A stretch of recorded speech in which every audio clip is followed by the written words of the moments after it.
दीवार वाल मन न करो यार।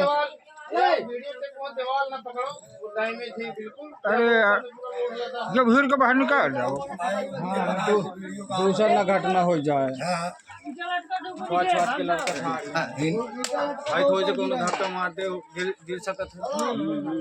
वो लेंटर है तबे थोड़ी से रुका है। मैं यहाँ बता दूं दरवाजा वाला। हाँ वो लेंटर जो वो एक ईंट अंदर से निकल जावे ना भरभरा जी घुस जाए ना फिर पूरा लेंटर की बदौलत। हाँ लेंटर की बदौलत ये छता पड़ी है सामान पार है ये छता पड़ी है ये वाले घर में